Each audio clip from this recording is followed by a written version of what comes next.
A todos os alunos dos bastidores da história.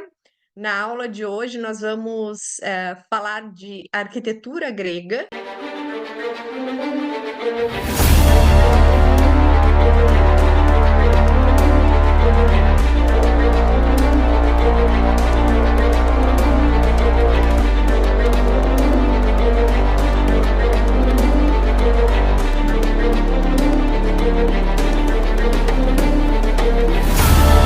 Bom, então agora vamos ver as partes dessa arquitetura. As colunas são formadas por três partes. A gente tem a base, que na coluna dórica não tem base, ou seja, a coluna dórica apoia direto na base principal, tá? Temos o fuste, que é a altura da coluna, e temos a parte do capitel, que é o que coroa, vamos dizer assim, a coluna. Os gregos usaram basicamente três ordens arquitetônicas. E aí aqui eu coloquei ordens arquitetônicas entre aspas, porque fomos nós, mais para frente, já lá no Renascimento, que criamos essa ideia de ordem arquitetônica. Tá? Lá com os gregos, não era exatamente assim, tá? Eles tinham tipologias que eles utilizavam, mas não era uma regra fixa que tinha que ser feita dessa maneira, tá? Então, as principais que os gregos usaram foi a dórica, jônica e coríntia. A ordem coríntia passou a ser usada a partir principalmente do período helenístico. Quando é que começa o período helenístico? Depois das conquistas do Alexandre o Grande, em torno de 320 a 325 a.C. Por quê? Aqui a gente vai ter uma mudança de mentalidade, o mundo grego vai se misturar com o gosto oriental e a ordem coríntia vai ser mais utilizada. Como é que a gente reconhece cada uma? Para ficar fácil. Bom, a dórica a gente reconhece justamente porque ela não tem base, né? Essa coluna se apoia direto no embasamento, e o capitel é esse capitel mais simples. A ordem jônica é caracterizada por esse capitel com as volutas, que é como se fosse uma orelhinha, tá? E a ordem coríntia com as folhas de acanto. Vamos falar um pouquinho sobre a invenção das ordens arquitetônicas, que eu acho interessante a gente falar sobre isso, porque esse conceito, né, de ordem arquitetônica como regra é dado, inclusive, no curso de arquitetura, tá? Mas hoje já está bastante superado isso, tá? De onde viria a ideia das ordens arquitetônicas? Teria vindo de Vitrúvio, tá? Vitrúvio é aquele arquiteto romano do século I a.C., da época do Otávio Augusto, que escreveu um tratado de arquitetura, urbanismo, enfim. E ele vai fazer uma descrição detalhada sobre como eram as cidades, não só no mundo romano, mas também no mundo grego.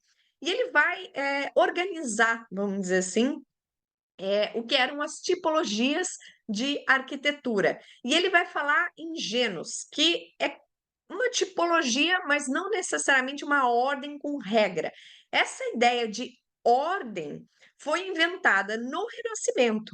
O Renascimento vai ser uma retomada lá do mundo grego romano. E eles vão precisar, vamos dizer assim, criar regras para tudo. Quem vai começar com isso vai ser o Rafael, tentando identificar, vamos dizer, lá no Tratado de Vitrúvio, essas regras. Então, a ordem dórica tinha que ter tal distância entre as colunas, tinha que ter tal altura, tinha que ser o capitel assim, assado. Só que por que isso não funciona, Ali?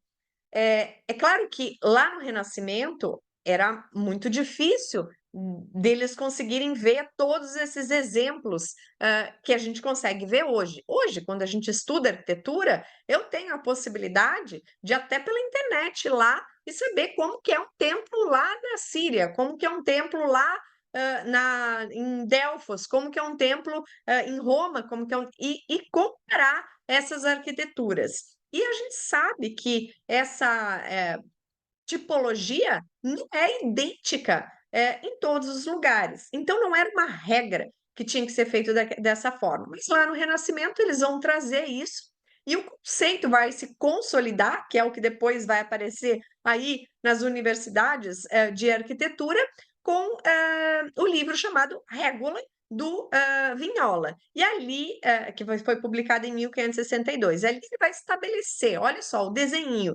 a ordem, toscana, que é a ordem, uma ordem criada pelos romanos, tem que ter essa proporção de altura, de largura, enfim, tem que ter todos esses detalhes. A ordem dórica, a ordem jônica, coríntia e a compósita. Um detalhe interessante que essa ordem compósita é uma tipologia que vai aparecer a partir do século I. O primeiro lugar que vai aparecer aqui em Roma vai ser no Arco de Tito. E, se eu estou falando no século I, Arco de Tito, lá em torno de 90, eu não tinha mais o Vitrúvio. Então, o Vitrúvio, que escreveu o Tratado de Arquitetura no século I a.C., nem conhecia essa ordem compósita que praticamente mistura a tipologia coríntia com a ordem jônica, tá? Então, essa ideia de ordem arquitetônica se consolidou, na verdade, no Renascimento, tá? Mas não é que os gregos e os romanos viam exatamente dessa forma. Para eles eram tipologias, mas não com regras 100% estabelecidas, certo? Claro que tinha uma proporção que varia dentro dessas regras, que a gente vai falar dentro dessas ordens, dessas tipologias, mas não era tão fixo como lá foi imaginado no Renascimento. Bom, a ordem dórica é chamada de ordem masculina. Por quê? Porque é uma ordem mais simples. A gente não tem base, a gente não tem na coluna, né? A gente não tem base na coluna, o capitel é bem simplificado, é uma ordem mais limpa. E pela proporção que normalmente tem a altura do fuste, ou seja, da altura da coluna, em relação ao diâmetro dessa coluna, que é entre 5 e 7 vezes, a sensação que dá para a gente é que é uma ordem mais pesada, certo? E justamente por isso é chamado de ordem masculina. O exemplo mais de proporções perfeitas de ordem dórica é o nosso Partenon, que nós não vamos falar hoje, porque senão a aula ficaria muito comprida, mas o Partenon é um exemplo de templo dórico com essas proporções perfeitas, certo? Quais eram as características da ordem dessa tipologia dórica? Começando de baixo para cima, a gente vai ter então a base, né, ou estilóbada. Em cima dessa base, nós vamos ter as colunas. As colunas não têm base, ou seja, ela apoia direto nessa base maior. Depois a gente vai ter uma arquitrave. Essa arquitrave é lisa, tá? Então forma esse sistema trilítico que eu comentei, né? O pilar com a viga. Depois a gente vai ter a parte do friso, que era dividido em métopas e triglifos. Triglifos são essas peças aqui que têm esses desenhos verticais. E métopas são essas peças aqui que normalmente eram decoradas com relevos, certo? E aí, relevo, a gente vai ter alto relevo e baixo relevo. O alto relevo é quando eu tenho mais da metade da minha figura para fora da base de apoio. E baixo relevo quando eu tenho menos da metade da figura para fora da minha base de apoio. E o que finaliza é o tímpano ou frontão, que é essa parte triangular. Então, basicamente, ali temos três partes, certo? A base que apoia o templo, certo? A base que apoia o templo, as colunas com a cela no centro. Depois das colunas, a gente vai ter essa parte do entablamento, que é dividido em friso e arquitrave. E, por último, a parte do tímpano e do frontão, ou frontão, que é triangular, certo? Então, aqui vocês estão vendo uma hipótese de como era o Partenon de Atenas, que foi construída em torno de 447, 438 a.C. E aqui como está hoje o Partenon, que é considerado justamente esse templo dórico com as proporções perfeitas. Ordem jônica é chamada de ordem feminina. Por quê? Porque aqui a gente já consegue ver mais delicadeza. Vejam que essa proporção da coluna, agora a altura em relação ao diâmetro varia entre 7 a 9 vezes. Se varia entre 7 a 9 vezes, quer dizer que é uma coluna mais alta, mais esbelta, já dando essa sensação, né, de ser magrinha, de ficar menos pesada, como era a ordem dórica.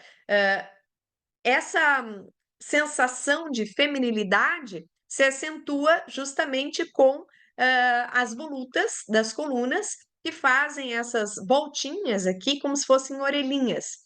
E olha só que interessante, se eu pegar uma voluta grega, que é essa imagem que vocês estão vendo aqui, e uma voluta romana, são diferentes, tá? A voluta romana é mais simples. A gente não tem, por exemplo, esse arco aqui que faz entre uma voltinha e a outra, tá? Então, essa é a ordem aqui mais elegante.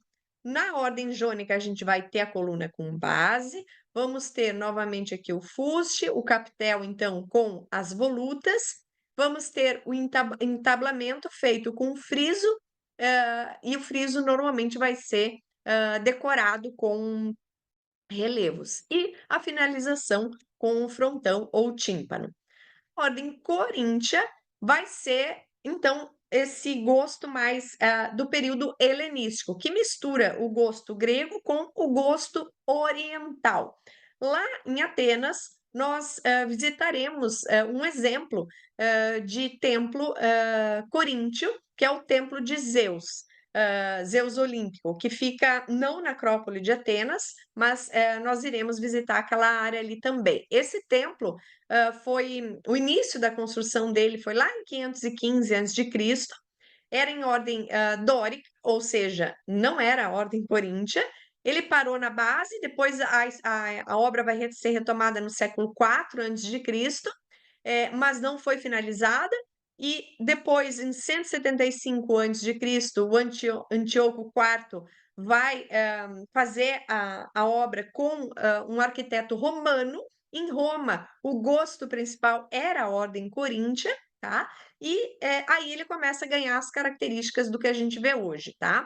E foi completado somente lá na época do imperador Adriano. Então veja que é um templo aí que demorou bastante tempo para ser reconstruído. Ele nasce com a ideia de ser um templo dórico, mas vai ser um templo coríntio. Quais são as características aqui? E por que que era, por exemplo, o preferido dos romanos? Porque aqui a gente vai ter mais altura ainda. Agora, a proporção entre a altura da coluna e o diâmetro vai ser de 9 a 12 vezes. Isso quer dizer que o templo vai ser super alto, vai ser um templo muito mais monumental, o que cai 100% no gosto romano. Nós vamos ter friso com decorações em relevo. A coluna vai ficar ainda mais alta, porque a gente vai ter a base mais o plinto, ou seja, como se fosse uma base em cima da outra, deixando a altura ainda mais esbelta. E a finalização lá do capitel é com as folhas de acanto. Então, essa a formação aqui de um templo coríntio. Vejo vocês na próxima aula.